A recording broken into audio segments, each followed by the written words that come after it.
Breaking inputs. In fact, we've also accessed the list of probables for the DMK. That list is going to be released. DMK to list candidates at 10 a.m. today. So anytime now we could be reporting that development. We've accessed the names of probables from 21 seats, and Varshni is getting us more details on that. As per the information coming in, A. Raja to be refielded from Nilgiri's seat. There are other names as well. Take us through the prominent names in the list. There is a lot of discussion over that, a lot of, how the main people, the main faces of the DMK party could be retained, like the likes of Karunanidhi and A. Raja, Dayanidhi Maran, Tamarachi Tangapandian. All of these major people from the DMK party or in the parliament would be retained is what we are able to understand. But there are going to be 10 new faces is what we are given to understand at this point of time. There are going to be new faces, including, a youth wing functionary who has been constantly committed to the,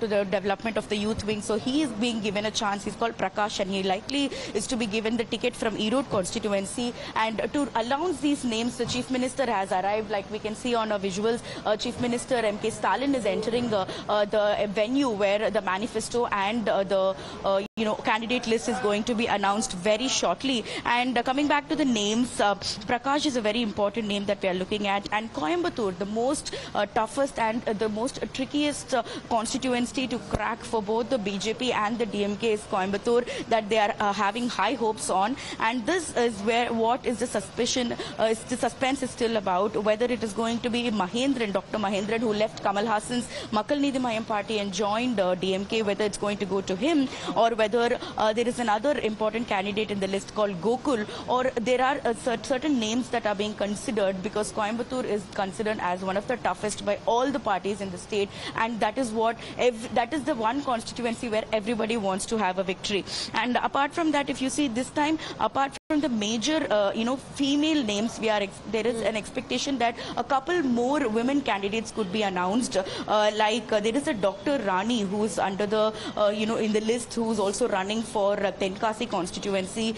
She is also likely to be given a ticket. Or there is another women's wing functionary called Kazhagam Bhupati, who is also in the run for getting a ticket from Tanjavur constituency. So there are additional women candidates. This could also be a push, could also be a boost for the DMK this time around. So that is also something that they are looking into. And apart from the usual faces that we always see, there is also going to be Arun Nehru, who's going to be contesting from Perambalur, who is the son of DMK veteran K. Nehru, who's also a minister in the current MK Stalin cabinet. So his son is also being given a ticket is what we are understanding. And there are also a lot of other important people from the past. But what is another interesting thing to note is that many people who left the AIADMK after former Chief Minister Jayalalitha passed away, who shifted to the DMK, are being given a ticket is what we are understanding. Thangathammal Chelvan is there in the list that we have accessed. Paraniyappan is there from the list we have accessed. And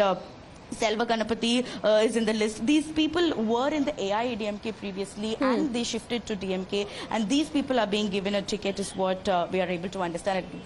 Right, so you're saying some sitting MPs are going to lose their tickets because some changes are being made. Also, Dharni, as we speak, we're getting these inside visuals now of the Chief Minister there meeting the Karyakartas and other netas of the party, where not just the manifesto but the list of candidates is also going to be announced. Varshni? Yes, the Chief Minister, like we can see the visuals, he's arrived at the venue. So the first announcement is going to be about the manifesto. They are going to read out the important announcement that they want to, make in the manifesto, because when the assembly elections happened in 2021, it was a really long manifesto that the DMK had prepared and they had announced.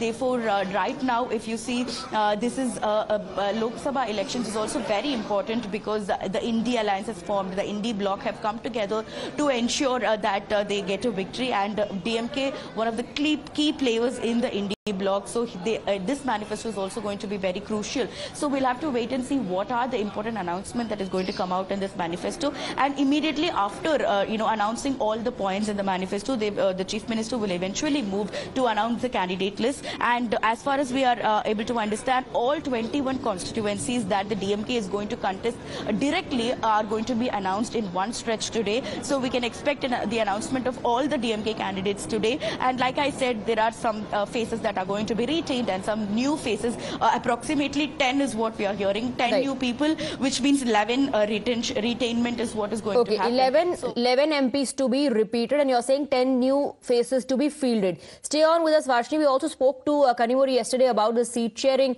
and the probables on whose names today, of course, there'll be a stamp of approval when the list is announced. Let's listen into what she said. When can we expect the election manifesto, and can you give us some quick sneak peek into the manifesto? What will be dominating the DMK's manifesto this time? Tomorrow, the Chief Minister and our party leader, MK Stalin, will be releasing the manifesto. So I think it's just a matter of hours, and I'm sure you can wait to get the highlights of the manifesto.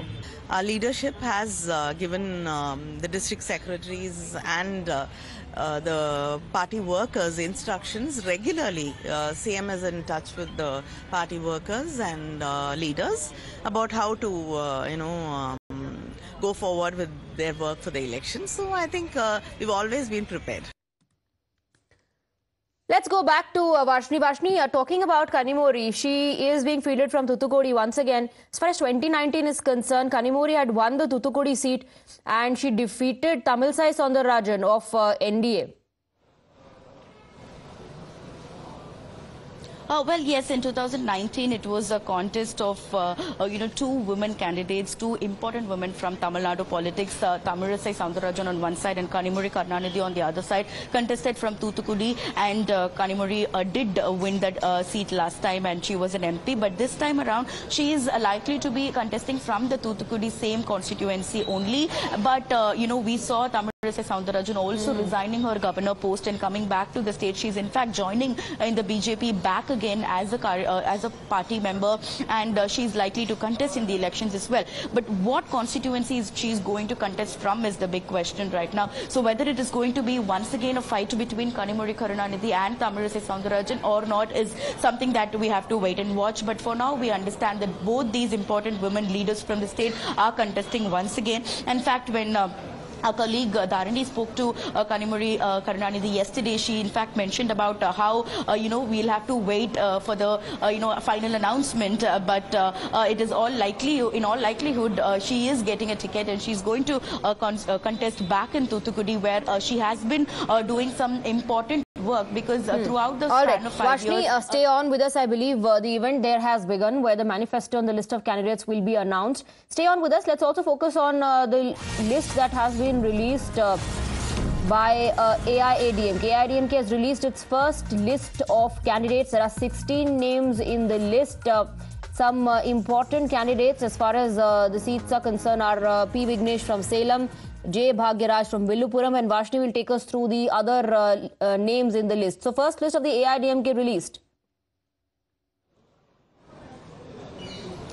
Yes, the first list of the AIADMK party has been released. The AIADMK has been sitting on for discussion after discussion with alliance parties for a really long time. And in fact, many of the important alliance parties such as DMK and PMK were also having discussions with BJP. So the discussion of alliance took a really long time. And today, the first list of 16 candidates have been announced by the AIADMK party's General Secretary Edappadi K. Palaniswamy himself. And some important names to be noted is that from Arakonam, A.L. Vijayan will be contesting, who is an important person to note, and Jayavardhan from Chennai South, who was also an MP previously, and he is a former MP. He's been given once again a ticket, and Manohar from Chennai North, he's also a very prominent face in Chennai, and he was also being given a ticket this time. And there is also Jayaprakash from Krishnagiri, Gajendran from Marani, Bhagyaraj from Villupuram, Vignesh from Salem, Tamilmani from Namakkal, Atral Ashok Kumar from Erode, Tangavel from Karur, and Chandrahasan from Chidambaram, Dr.